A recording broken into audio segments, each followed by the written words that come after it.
creo que el último cargo que ocupa es el de, lo tengo por acá, si usted, marzo del 2012, no, deja sin efecto. No, febrero, es enero, 18 de enero. Yo presento mi renuncia, el señor Priale presenta su renuncia el día 6, si no me equivoco, 6 o 7 de enero. Y obviamente yo pensaba renunciar ese mismo día. A ver, aquí hay una resolución de alcaldía firmada por la señora Villarán el 15 de marzo del 2012 que dice dejar sin efecto a partir de la fecha la delegación conferida al señor Diego Martín Ferrer Murguía a través de la resolución de alcaldía 089 del 5 de enero del 2011, dándose las gracias por los servicios prestados. O sea, este era el cargo seguía siendo el cargo de gerente jurídico. No, está leyendo la resolución del año 2011, en todo caso. Estoy leyendo una resolución del 15 de marzo del 2012. Claro. O sea, lo que ocurre es lo siguiente. Yo ingreso como gerente de asesoría jurídica y como he mencionado, estoy un mes ahí, un mes y medio. En ese momento se requiere cubrir el puesto de gerente de promoción de la inversión privada. Se me encarga la gerencia de promoción de la inversión privada durante, creo que 15 días o algo así. Y después, cuando ya se me nombra como gerente de promoción de la inversión privada, se deja sin efecto la designación como gerente de asesoría jurídica. Ahora, podríamos decir que usted ha tenido un ascenso meteórico, ¿no? No, porque pasé de una gerencia a la otra. A ver, el 4 de enero del 2011, que ya hemos referido, usted es nombrado gerente de asuntos jurídicos. Correcto. Al día siguiente, lo nombran como representante ante MAPE con el 49% de las acciones y el señor Priale, su amigo, con el 51%. No, señor, yo nunca participé en el MAPE. A ver, aclárame entonces, mira, a ver. Resolución 089, 5 de enero del 2011, deléguese en las siguientes personas, conforme al número de acciones que se indica, la titularidad del accionariado de la Municipalidad Metropolitana de Lima en EMAPE. El señor Miguel Enrique Priale, que tendría el 51%, y el señor Diego Martín Ferrer Murguía, 49%. ¿Me permite? Para aclararle ese punto, para sí, no... Claro. Lo que ocurre es que había que designar el directorio de EMAPE. EMAPE es una empresa y sí, por lo tanto lo que correspondía es que el directorio sea designado por la Junta General de Accionistas. Sí. Entonces esa resolución lo que busca es una resolución muy común en el Estado, que se le encargue las funciones de representación del accionista a el gerente de asesoría jurídica para que firme el acta con la cual se designa al directorio de EMAPE. Esa es la... Bueno, es correcto. Usted está como representante con el señor Priale de la municipalidad en EMAPE. Eso sí, eso es justamente lo que estoy leyendo. Me pareció que usted lo estaba negando. Sí, no, lo que pasa es que pensé que... mis disculpas, pensé que estaba... A ver, entonces después seguimos para adelante y un mes después, menos de un mes después, no, un poco más de un mes después, el 22 de febrero, Susana Villarán firma encargar al señor Diego Martín Ferrer Murguía las funciones de gerente de promoción de inversión privada a nivel F6 a partir del 21 de febrero del 2011. Correcto. O sea, ya son 3 cargos. No, son solamente 2. 3, porque usted es el gerente de asuntos jurídicos. Correcto. Es el representante del accionariado de la empresa ante MAPE. El representante del accionariado era solamente para la Junta General de Accionistas. Pero es un cargo, pues, porque usted representa a una entidad. Es un cargo que se agota en la Junta General de Accionistas. Eso es otro tema. Okay. Y después tiene el cargo de gerente de promoción de inversión privada. Es el encargo. Así es. El encargo de gerente. Bueno, muy bien, por eso le digo. En menos de un mes, 3 cargos acumulados. Y el día 4 de marzo, la señora Villarán le da por concluida su encargo, pero lo designa. Así es. Entonces, con lo cual, usted se pasó de una gerencia a la otra. Sí. A partir de ese momento, usted se consolida en el cargo de gerente de promoción de la inversión privada a nivel F6. El término correcto es asumir el cargo. Y claro, ya deja la oficina de asuntos. No, lo que quiero graficar acá es que usted tuvo un ascenso meteórico y bien por usted. Gracias. Pero estuvo hasta qué fecha, porque yo hace un momento le leí la resolución del 15 de marzo del 2012 y usted me dijo que hasta ahí todavía no era. ¿Hasta qué fecha estuvo usted en la municipalidad? Hasta el 18 de enero del 2012 que presentó mi renuncia. ¿Qué pasó? ¿Por qué renunció? Bueno, el gerente municipal presenta su renuncia me tendrían que preguntarle a él, pero si no me equivoco es el día 6 o 7 de enero. Y obviamente yo no concordaba con la señora Villarán, no soy de su línea política, no estaba de acuerdo con muchas cosas de ella. Si la persona que a mí me solicita apoyarla se retira, yo tenía que retirarme también. A ver, pero es importante que nos dé algunos detalles sobre ese tema. Sí, claro. ¿En qué discordaba usted que lo llevó a renunciar al trabajo? Es importante, ¿por qué? Porque después vinieron todos una serie de procesos sí, claro. políticos, el tema de la revocatoria, etcétera, y ahí es donde intervienen el señor Garreta, el señor Fabre, etcétera. Y entonces es importante que usted deslinde o confirme si los conoció. Yo estuve de acuerdo con la designación del señor Castro como gerente municipal. A ver, entonces, díganos por qué. Considero que no es una persona que merecía el cargo y obviamente no iba a trabajar con él. Ya, a ver, entonces usted le planteó esto al señor Prialé. Sí, claro. ¿Y qué le Él dijeron? me pidió que se haga una transición ordenada del cargo, teniendo en cuenta que era en ese entonces probablemente la gerencia más importante de la municipalidad. A ver, ¿y se produjo alguna desavenencia de carácter de fondo? Por ejemplo, usted ha sostenido que la asociación pública, la oferta privada que se hizo para el tema de la línea amarilla había sido errónea, había una serie Correcto. de deficiencias, pero usted, digamos, sí ha suscrito la totalidad de la propuesta que durante la campaña electoral y en el ejercicio de sus funciones la señora Villarán hizo para modificarlo. O sea, ahí sí usted el 100% de lo que significaba vía Parque Rímac y darle los más años de peaje a la empresa, eliminar el COSAC, etcétera, ahí eso sí lo suscribe. Yo creo que es una manera de mejorar el contrato. O sea, un contrato del que no me puedo salir, creo que es una manera de mejorarlo. Sí. Ahora, usted convendrá que, vamos a ponerlo en términos de que se hizo de buena intención, con las ganas de mantener a las personas que estaban viviendo allí, no se les desalojara, crear un parque, un ambiente ecológico, que era un poco lo que se exponía. Vamos a suponer sobre la base de ese criterio. Pero convendrá que a la empresa OAS también le convenía suscribir el contrato. Es decir, si yo tengo un contrato con una entidad pública y voy a ganar determinada cantidad de dinero, yo no me muevo de nada porque ya pues estoy ganando. Solamente podría aceptar modificar el contrato si es que voy a tener un beneficio adicional, no si me voy a perjudicar, ¿no es cierto? A menos que dentro de la negociación se plantee como línea de negociación terminar el contrato, en cuyo caso firmar una adenda no es tan mal negocio, ¿no? Pero usted cree que, a ver, si la municipalidad le hubiese dicho firma o termino el contrato, ¿eso hubiese sido posible? Yo creo que sí. Resolver el contrato unilateralmente por la municipalidad, o a eso iba a ser un juicio, se lo ganaba. Si usted revisa los oficios que se le envían a OAS en esas fechas, probablemente pueda encontrar las razones a lo que le estoy diciendo en este momento. Hemos revisado algunos, quizás no tengamos todos. Si usted tiene algunos, sería bueno que nos lamentablemente yo no mantengo ese archivo, pero podría solicitarlo. Pero entonces, ¿a qué se refiere? En algún momento se le cuestionó el cierre financiero a la empresa constructora. Y evidentemente se le dijo de que el cierre financiero no era satisfactorio para la municipalidad. Ahora, si se hubiese seguido en esa línea de negociación, probablemente la historia hubiera sido distinta. Ahora, era también sintomático considerar que la empresa que estaba, digamos, detrás de todo, no era la empresa que suscribía, ¿no es cierto? Era una empresa contratada por la AMSAC.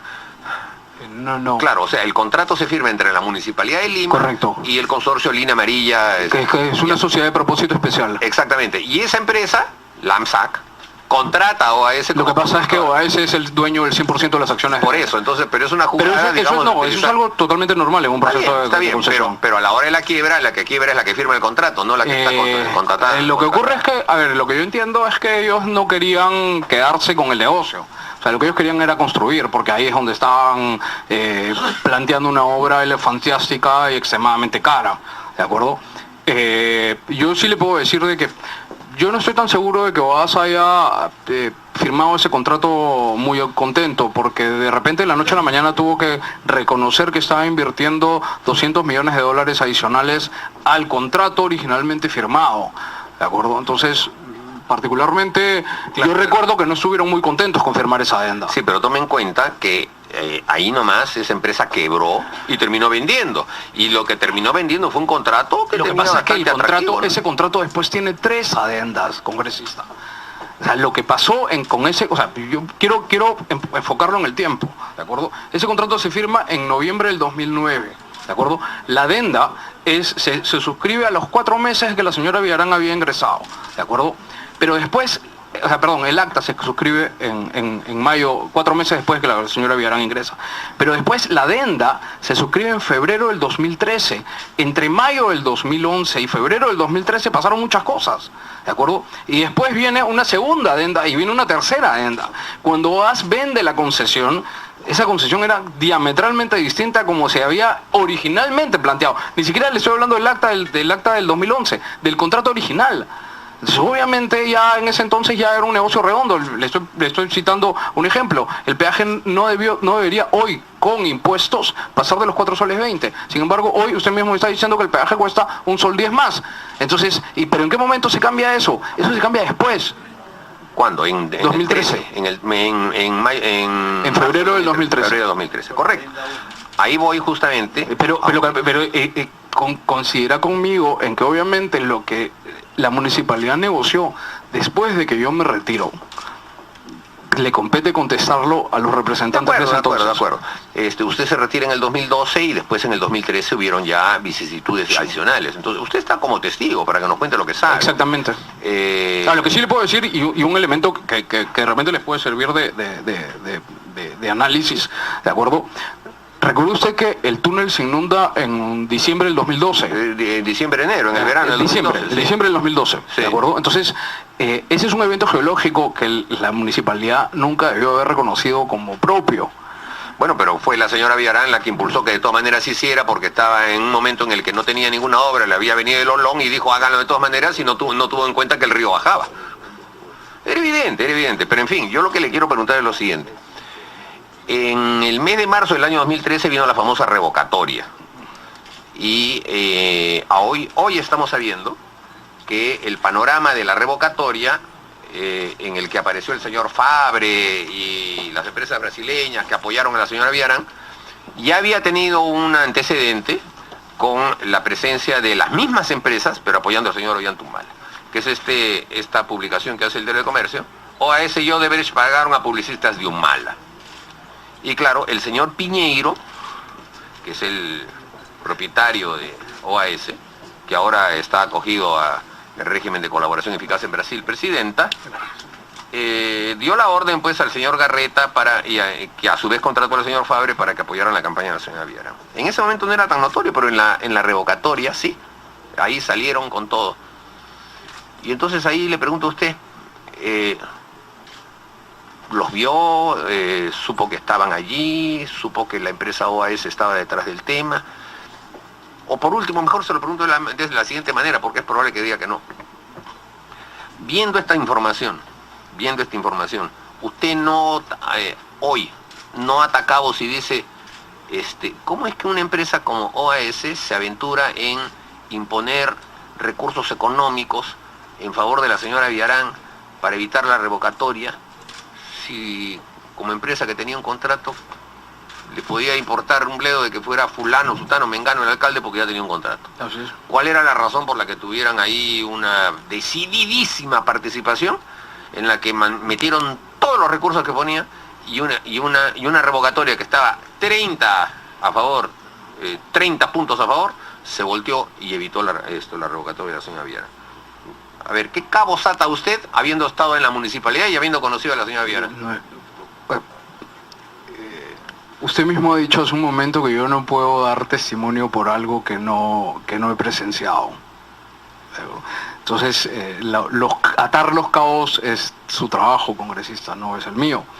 Lo que yo le puedo decir, ¿de acuerdo?, es que el acta es tan mala como el contrato. O sea, lo que pretendimos con el acta, lo que pretendimos corregir con el acta, ¿de acuerdo?, no solamente no se plasmó, sino que se negoció a la inversa. ¿Por qué? ¿Qué pasó? Eso tiene que preguntarle a las personas que negociaron. No, en ese momento ya no estaba. En ese momento ya no estaba. Yo me retiro en febrero del 2012 cuando no había revocatoria, cuando no había negociación. Y hasta el día en que usted se retira, la empresa OAS le reclamaba a la municipalidad determinados cambios, insistía en que era mejor hacer alguna modificación en alguna cláusula. ¿Era conocido esto o...? No. Los que planteamos la modificación de las cláusulas del contrato fuimos nosotros. Precisamente porque considerábamos que como le he dicho, el riesgo de construcción no estaba, los riesgos estaban mal asignados en el contrato de concesión. Bueno, de acuerdo, en lo que usted dice que no podía pasar... No, me estoy refiriendo al riesgo de construcción. En una asociación público-privada, quien asume 100% el riesgo de construcción y el riesgo de financiamiento es el concesionario, sí, claro, no el concedente.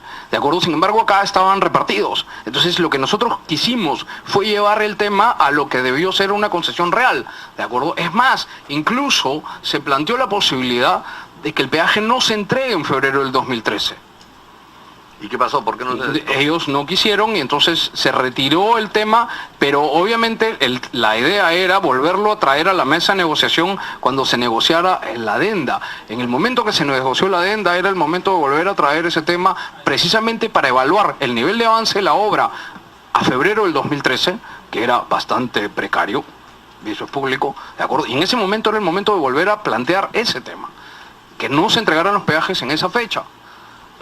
Ese era el momento de plantearlo porque es el momento que se estaba negociando la modificación del contrato. ¿Y desde cuándo se tenía en la municipalidad la certeza de que había que renegociar? Desde el comienzo, porque el contrato estaba mal planteado. No solamente eso, sino que en el informe del OSI, de la municipalidad de marzo del 2012, que el congresista García ha mencionado hace un momento, ¿de acuerdo? Ahí claramente el informe dice, el contrato se tiene que renegociar para mejorar estos temas.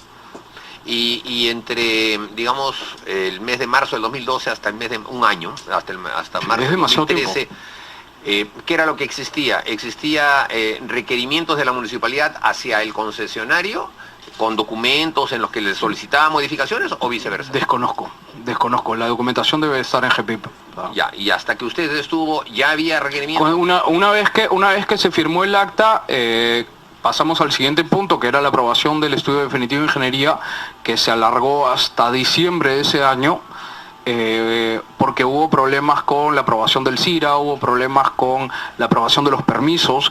Finalmente el estudio definitivo de ingeniería tenía observaciones del supervisor de obra que se levantan en diciembre. En diciembre se aprueba el estudio definitivo de ingeniería, o sea, hasta ese momento no se había movido una sola piedra, ¿de acuerdo? Y yo me retiro 2 meses después. Es más, incluso creo que la construcción comienza mucho después de que yo me retiré. Gracias, presidente. Gracias, congresista Mulder. Congresista Castro, congresista Costa, congresista Costa. Continúo yo, entonces. Empezamos, señor Ferré.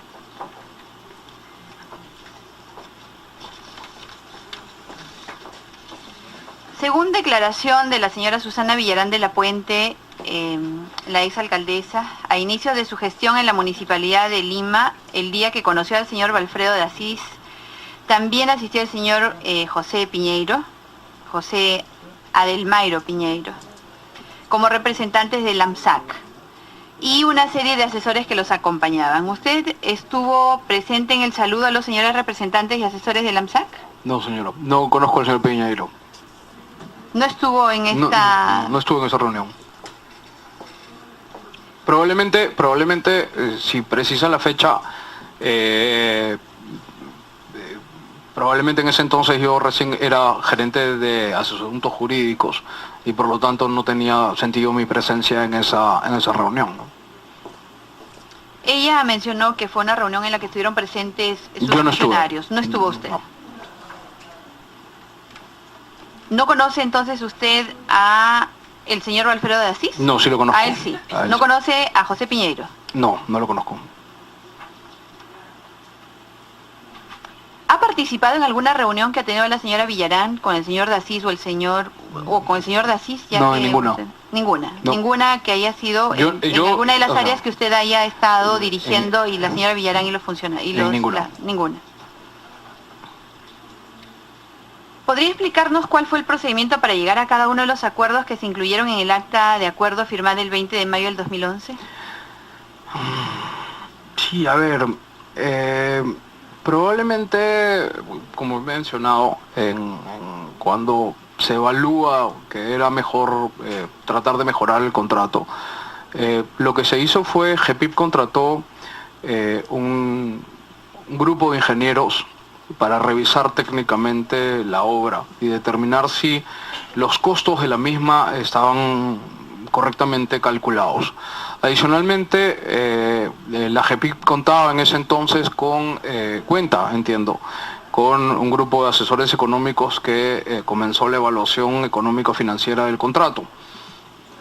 Cuando se determina que existía espacio para solicitar mayores compromisos de inversión sin afectar el equilibrio económico-financiero, es que se plantean soluciones técnicas y se conversa con la gente de Invermet, si no me equivoco, y con la gente del instituto,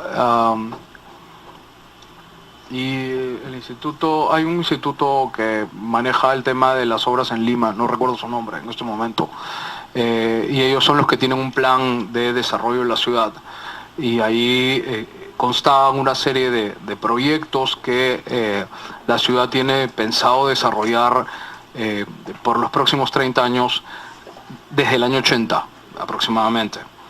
Y ahí constaban una serie de obras que en su momento podían incluirse dentro de el contrato de concesión porque estaban dentro de el área vinculada.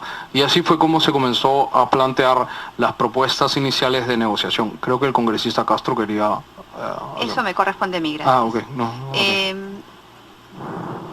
Usted dice que contrataron a un equipo de especialistas. Sí, es correcto. ¿Se entiende entonces que estos especialistas deben haber elaborado informes? Exactamente.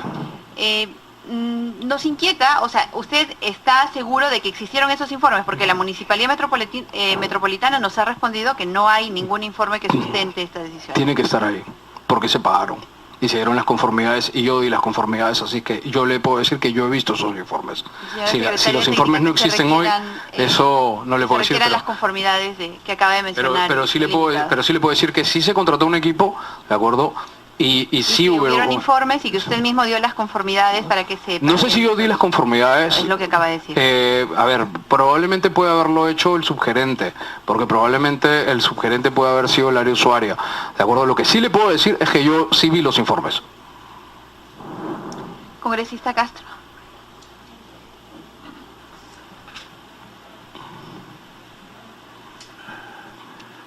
Buenas tardes, señor Ferrés. Por intermedio de la señora presidenta. Creo que aquí dos temas que usted ha manifestado. Para modificar o hicieron una evaluación económica financiera, nos indica. ¿Quiénes llevaron adelante esto? ¿Se acuerda? ¿En qué condiciones? Más o menos, y que nos dé algún detalle respecto a este tema. ¿Quiénes fueron las personas? La evaluación estuvo a cargo de la Subgerencia de Promoción de la Inversión Privada de la Municipalidad de Lima, que en ese entonces manejaba el señor Domingo Arzubialde. ¿Señor? Domingo Arzubialde.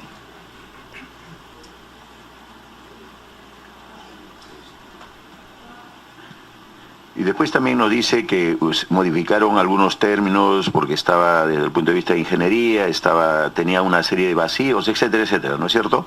¿Quiénes eran las empresas o alguien que estuvo a cargo de este tipo de...? Porque usted mismo lo indica, que ha habido varios problemas, que eso dio lugar a una serie de... Como le repito, se contrató un grupo de ingenieros, no recuerdo los nombres, ¿de acuerdo? Y me llama la atención que me digan que no hay nada, no hay ningún documento de ese trabajo, porque ese trabajo se hizo. Eventualmente pueden revisar, si no cobran los documentos, pueden revisar las órdenes de compra, pueden revisar las órdenes de servicio, ahí tiene que constar porque a ese equipo de ingenieros se le pagó para desarrollar ese trabajo.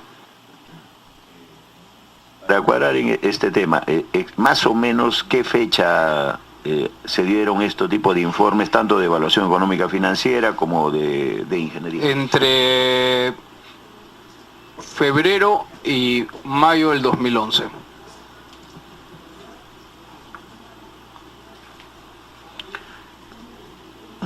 Bueno, señora Presidenta, a través de la Presidencia, ¿usted qué pudo observar así que escapaba, digamos, dentro de lo que usted conocía, o más o menos que él puede sospechar o tener algún indicio respecto a este tema que no ha quedado aclarado aún en este sentido? Congresista, soy abogado, no puedo emitir juicios de valor sobre hechos que no me constan o no tengo pruebas sobre los mismos. Pero usted está indicando aquí de que por algo hicieron esta evaluación económica o financiera, ¿no es cierto? Sí, es correcto. Por algo modificaron sí, es correcto. las cuestiones de ingeniería. Se supone de que inicialmente había un costo, porque es la evaluación económica. Sí, es correcto. De igual forma de ingeniería había algo también desde el punto de vista de ingeniería, y en qué concluyó en todo caso. Que había sobrevaluación en la obra, sí, es lo que me está preguntando. Sobrevaluación económica. Sí. Ahora, y desde el punto de vista lógico. O sea, no sobrevaloración económica, lo que había era un excesivo, se construía más allá de lo que se necesitaba. O sea, desde el punto de vista de ingeniería se construía mucho más, o sea, se aumentaban los metrados. No metrados, anclajes, temas técnicos que no domino, ¿no? Que nos permitieron precisamente conversar con la empresa constructora y plantearle la posibilidad de que incluyera nuevas obras en el proyecto, ¿no? En todo caso, señora Presidenta, tomar nota de esto y solicitar cada una de estas cosas, porque por ahí entran las sobrevaluaciones que nosotros hemos venido confirmando y nos va a permitir confirmar más aún. Muchas gracias, señor Presidente. Gracias, congresista Castro. Señor Ferré, un punto que tratamos cuando la señora Villarán asistió a esta comisión es el referido a por qué no se incluyó en el acta de acuerdo para que luego se incluyera correspondientemente en la primera adenda la modificación de la cláusula 8.7. Esta cláusula está referida al inicio de la explotación de la concesión por parte del AMSAC. ¿Podría indicarnos por qué no se incluyó la necesidad de contar con el avance al 70% de la obra para que la concesionaria recién cobre la tarifa correspondiente de peaje? No le entiendo. Entendí la parte introductoria, no entendí la pregunta exactamente. ¿Por qué no se incluyó? ¿En dónde? En la adenda. En la adenda no lo sé, pregúntale a la señora Villarán. Yo estoy de acuerdo con usted, debe haberse incluido. Ustedes, en su concepción, ya que usted formó parte evaluación en el acta, técnica jurídica como abogado, considero que debió haberse modificado. Claro, y esto va relacionado con el acta de acuerdo. En el acta de acuerdo, ustedes hicieron esa evaluación con respecto a la oportunidad. Lo que ocurre, congresista, es lo siguiente. En mayo del 2011 no se podía prever cuál iba a ser el nivel de avance de la obra a febrero del 2013. Como usted recuerda, yo hace un momento le he mencionado al congresista Mulder que se planteó la posibilidad de modificar ese cronograma, ¿de acuerdo? Las empresas brasileñas no estuvieron de acuerdo con ese tema.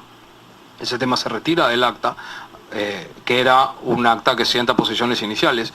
Usted me ha oído decirle al congresista Mulder que si yo hubiese estado conduciendo las negociaciones para la modificación del acta del 2013, hubiese vuelto a traer ese tema a negociación, precisamente porque a la fecha en la que se firma el acta, de acuerdo, el nivel de avance de la obra era bastante escaso. La pregunta, señor Ferré, y ya le dije hace un momento y en más de una oportunidad que se evite la ironía, no es necesaria. Nosotros estamos en realidad llevando la sesión bien y se lo vuelvo a decir. Me disculpe, no quiero ser irónico. Y se lo vuelvo a decir, se lo vuelvo a ratificar. Usted está acá como invitado, como testigo. Así que en esas condiciones que nosotros queremos su colaboración. La pregunta es, ¿por qué no se incluyó en el acta de acuerdo este hecho? Usted me dice que es porque no podían prever, o sea, y acá voy a insistir con lo que el congresista Mulder le preguntó. ¿Qué experiencia tenía en promoción de la inversión privada como para que este tipo de conocimiento previo de proyección y por lo tanto poder establecer condiciones de negociación tenía usted cuando estuvo al frente de la suscripción de esta acta de acuerdo? Como le repito, y previamente quiero expresarle mis disculpas si es que ha considerado mi respuesta como irónica, no ha sido esa la idea. El tema sí se planteó, Así se planteó ¿Y por qué no se consideró en el acta? Que esa es la pregunta que le estoy haciendo. Y usted me remite a que le pregunte a la señora Villarán. Le pregunto a usted, en tanto usted estuvo en su cargo de gerente de promoción de la inversión. Porque en ese Permítame momento, terminar, por favor. Sí, disculpe. Estaba en el cargo de gerente de promoción de la inversión privada y por lo tanto estaba al frente de las negociaciones para poder suscribir esta acta de acuerdo.